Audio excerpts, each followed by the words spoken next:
సుంకాల తగ్గింపునకు ట్రంప్ అంగీకారం.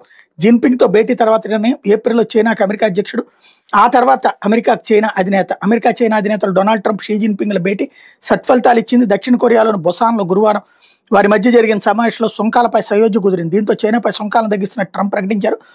ఎపెక్ సీఈఓ సదస్సు ముగించుకుని అమెరికాకి తిరిగి వెళ్తూ ఎయిర్ ఫోర్స్ విమానంలో ఆయన మీడియాతో మాట్లాడారు. జిన్పింగ్తో ట్రంప్ గంట 40 నిమిషాల పాటు సమావేశమయ్యారు. ఎపెక్ సదస్సు జరిగిన గ్యాంగ్జూకి 47 మైళ్ళ దూరంలోని బొసాన్లో ఈ భేటీ జరిగింది. అనంతరం దీన్ని G2 సమావేశంగా ట్రంప్ అభివర్ణించారు.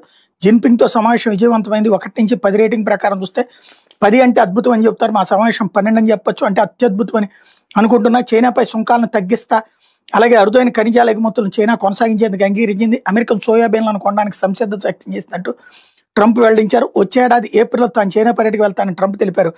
ఆ తర్వాత జిన్పింగ్ అమెరికాలో పర్యటిస్తారని వెల్లడించారు. ఫెంటానిల్లో ఉపయోగించే రసాయనాలను అమెరికాకి ఎగుమతి చేస్తున్నందుకు ప్రతిగా విధించిన 20% సుంకాల్లో 10% తగ్గిస్తానని ట్రంప్ తెలిపారు. దీంతో చైనాపై సుంకాలు 57% నుంచి 47% తగ్గిస్తున్నట్టు ప్రకటించారన్నటువంటిది హైలైట్ చేశారు.